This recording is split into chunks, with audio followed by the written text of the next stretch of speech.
The baby elephant did not make a sound when she first saw him. She just froze. The afternoon sun was soft over the green fields of Silver Oak Wildlife Park. Caretakers stood at a distance, watching closely.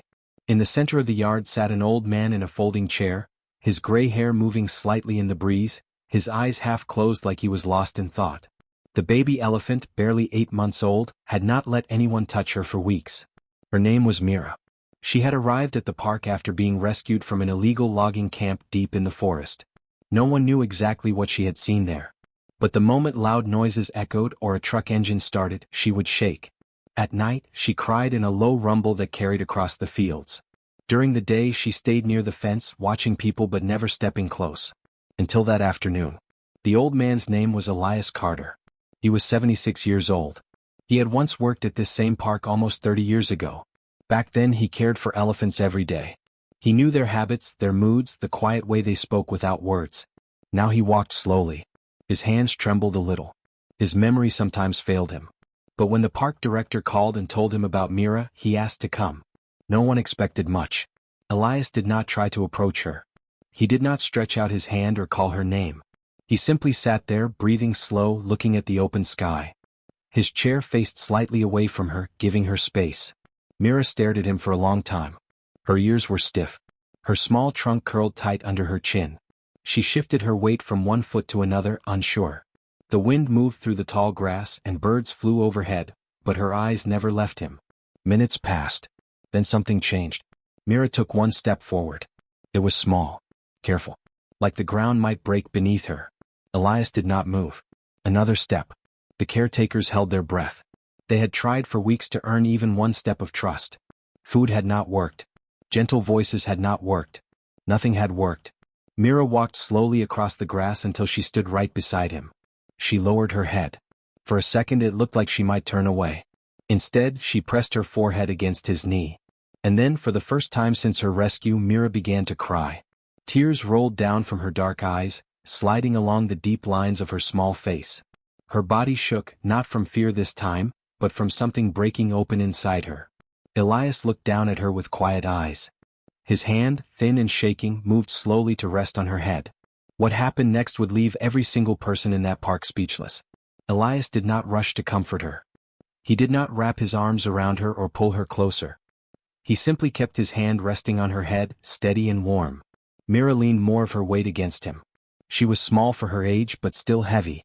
The chair creaked softly under the pressure.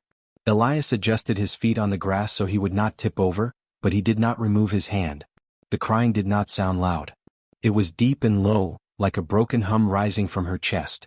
The kind of sound that does not ask for attention but carries pain anyway. The caretakers stared in silence. For weeks, Mira had refused to drink her milk properly. She barely touched fruit. She stayed alone even when the other young elephants tried to approach her. If anyone came too close, she would step back or turn away. But now she was pressing herself into the lap of a man she had just met. Elias began to move his hand in slow circles between her eyes. The motion was gentle, almost like he was remembering something his body knew better than his mind. Mira's trunk slowly uncurled. It slid across his leg, then rested there. Not gripping. Not tense. Just resting. Her breathing started to change. It became slower. Deeper. One of the younger caretakers wiped her eyes. She had been the one staying late at night when Mira could not sleep. She had heard the crying through the barn walls. She knew that sound. But this was different. This was not fear. This was release. After several minutes, Mira shifted again.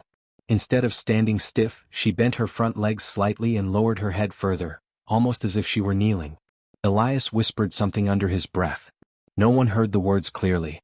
It did not matter. The tone was soft, steady, calm. Mira closed her eyes. For the first time since arriving at Silver Oak, she looked like a baby again. Not a survivor. Not a frightened animal. Just a young elephant who needed comfort. Nearly 20 minutes passed like that. The world around them continued. Leaves moved in the wind. A truck drove far down the road. Other elephants rumbled in the distance. Mira did not flinch. Then something even more surprising happened. She slowly slid down onto the grass beside Elias' chair. Not away from him. Beside him. Her body curled slightly, her head resting against his leg. Her trunk remained draped across his knee as if making sure he would not disappear. The park director finally let out the breath she had been holding. In all her years working with rescued elephants, she had never seen trust form this quickly. But she also knew something else. Trust like this does not come from nowhere. Somehow Mira felt safe with him. And no one yet understood why. From that day on, something invisible tied Mira to Elias. He began coming to the park every morning just after sunrise. The staff would place his chair in the same spot in the yard. He never asked for help finding it. Somehow, he always walked straight to it even on the days when he seemed confused about everything else. Because there were days like that. Elias had early memory loss. Some mornings he forgot where he put his keys. Some afternoons he repeated the same question 3 times. Once he called one of the caretakers by the wrong name and looked embarrassed when corrected. But he never forgot Mira. The moment he stepped into the yard, she would lift her head. Even if she had been eating. Even if she had been playing with the other calves. She would turn toward him like a compass finding north. She started drinking her milk again, but only when he sat nearby. If someone else held the bottle, she hesitated. If Elias rested his hand lightly against her shoulder, she drank without pause. Her weight slowly began to increase. Her skin looked healthier. The dull look in her eyes began to fade. But it was not just her body healing. The loud trucks that once made her panic still passed outside the park gates. At first she would freeze. Her ears would stiffen. Now, when the noise came, she would look toward Elias. If he stayed calm, she stayed calm. One afternoon, a sudden clap of thunder rolled across the sky. A storm moved in fast, dark clouds covering the field. The younger elephants scattered toward the shelter.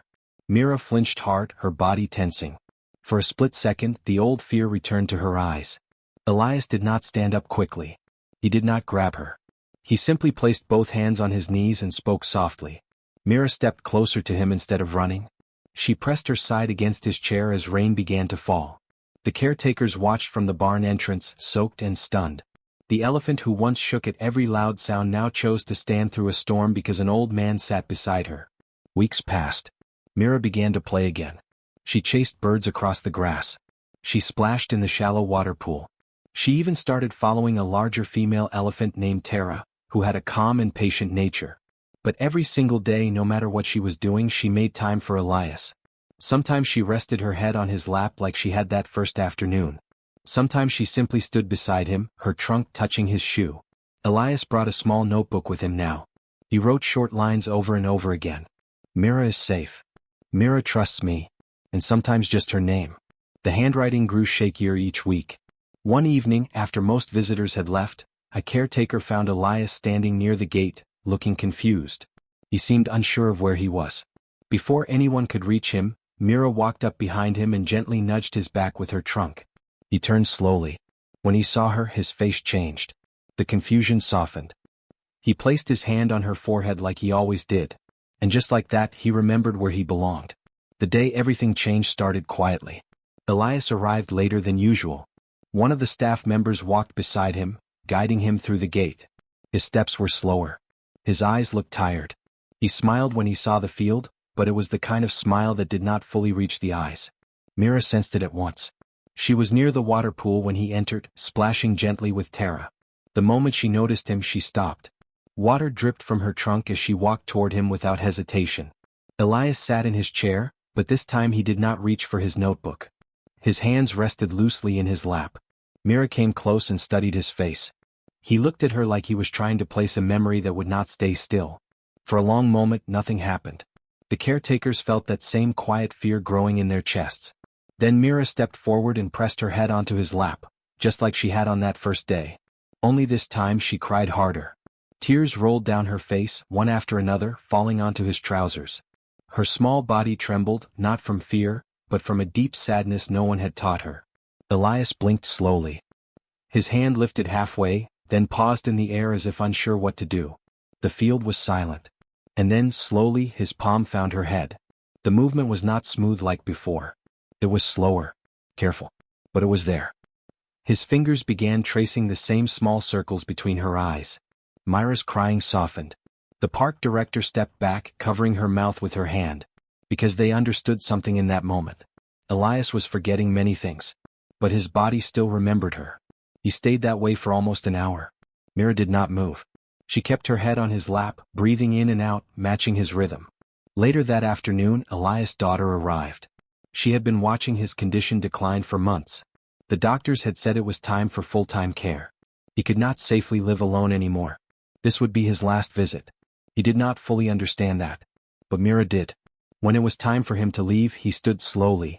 He looked around the field as if trying to memorize it, even though memory no longer worked the way it once had.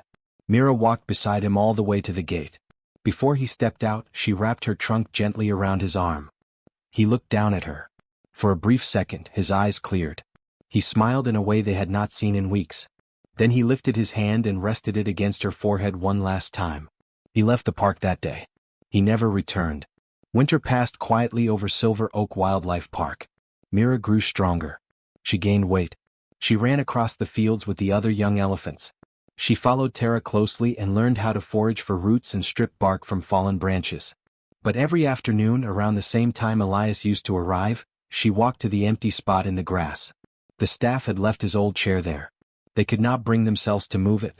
Mira would stand beside it, sometimes resting her trunk on the seat, sometimes leaning her head where his knee once had been. Months later, the park received a call. Elias had passed away peacefully in his sleep. The director did not know how to tell an elephant. She did not need to. That morning, before anyone said a word, Mira stood in the center of the field, completely still. Her trunk lifted high into the air. She held it there for a long time. The other elephants slowly gathered around her. No one made a sound. Later that day, Mira walked to the chair again. She touched it gently, then lowered herself onto the grass beside it, just as she had beside him. But she did not cry. She stayed there quietly, as if understanding something deeper than loss. Over the next year, new rescued calves arrived at Silver Oak. Frightened, shaking, unsure of humans and unsure of the world. And every time one of them cried, Mira approached slowly. She did not rush them. She did not force them. She simply stood nearby, steady and patient. Sometimes she would guide them toward the old chair. She would lie down beside it and wait. And one by one, those frightened calves would rest against her, just as she once had rested against Elias. The caretakers began to say that Elias never really left the park, because the calm he gave Mira now lived inside her. And through her, it lived on in every elephant she helped. The baby elephant who once cried on an old friend's lap grew into something strong and gentle. And what happened next did break everyone. Not because of sadness, but because love, once given freely, does not disappear. It stays. Even when memory fades. Even when people are gone. It stays in the quiet touch of a hand.